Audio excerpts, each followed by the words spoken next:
Hi everyone, today I'm going to show you guys how to change your home page in Google Chrome. Alright, so as you can see here, we're on Google right now. If you want to change your home page on the start of your Google Chrome, just go ahead and follow these steps. Go to the three dots over to the top right of your screen, click on that, go to settings, and you can see here that there's an option that says on startup. Alright, so there are three options here. For mine, I am enabling continue where left off. So upon closing Google Chrome, it will automatically go back to what I was working on where I was. But if you want to change your home page, just click on open a specific page or set of pages. Click add page.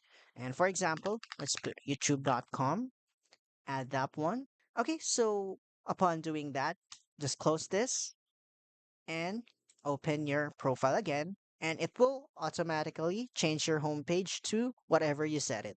Oh, so in my case, it's YouTube.